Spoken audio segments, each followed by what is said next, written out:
Hi, I'm Joanna Radford, County Extension Director with North Carolina Cooperative Extension here in Surry County. We're going to talk about ag a little bit, agriculture in Surry County. Agriculture in Surry County is important to a lot of different people. It's around 20%, maybe even 23% of our total economy in the county.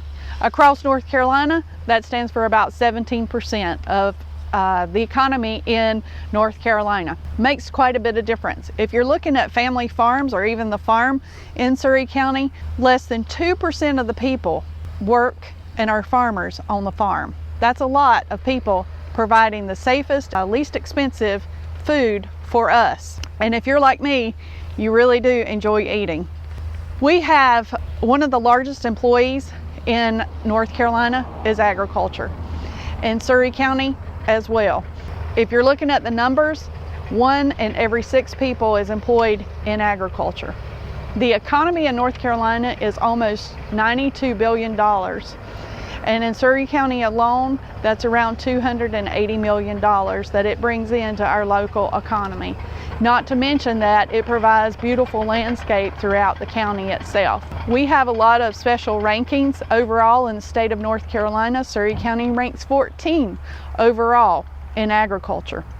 We're ranked 5th in cattle, we're 5th in cucumbers, we're 4th in layers, and 10th in broilers. And what about blueberries? Let's don't forget them. We're 12th in North Carolina in blueberries.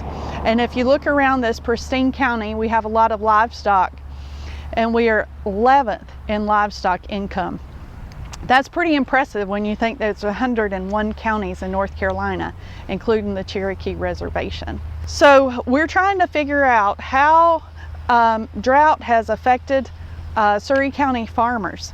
And when we say it has affected our farmers, it affects their pocketbooks, but it also dwindles to us as well, because the prices that they have that they put into production agriculture sometimes trickles down to us too when we go to the grocery store buying our food as well. Our food accounts for 12% of our spending of our dollars annually.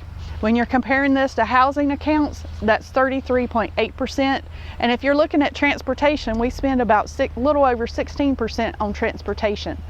So when we're talking about spending our food dollars, we don't spend as much as what we do on other things as well. And this by far is less than what other countries spend on their food dollars. So we have with us one of our ag agents that will be discussing some of the things, challenges that the farmers have seen with the drought conditions. My name is Ryan Coe. I'm the field crop agent with North Carolina Cooperative Extension here in Surry and Yadkin counties. I'm out here today talking about drought conditions for our corn crop this year in 2024. Last year in Surry County alone, there was 12,500 acres of corn planted here in Surry County. So I expect much of that number to be the same here in 2024. Overall, if we look at the start of the planting season, farmers had pretty decent weather conditions to get a lot of acres of corn planted. Unfortunately, about the middle of April, dry conditions started to set in, but luckily in the middle of May, we were able to get a lot of rainfall to keep the corn crop going. However, if we start looking towards the middle of the summer, drought conditions started to set in, and if we look at the United States Drought Monitor, the June 25th update had Surry County in moderate drought conditions at the time. The peak drought conditions happened around the July 16th time frame, where the worst drought conditions were experienced throughout Surry County. Luckily, towards the end of July, we had a lot of rainfall to save the drought conditions here in Surry County. Unfortunately, it affected most of the corn acres here in the county. The drought conditions that we experienced here in Surry County was during the worst possible time frame for our corn crop, and that is the pollination period. So for those of you that don't know, the pollination period for corn is when the corn plant produces the individual kernels on an ear of corn. As a matter of fact, corn actually requires the most amount of water during the time of pollination than any other time during the growing season. So without rainfall to keep the corn crop growing to produce an ear of corn, the corn crop was pretty much a total loss.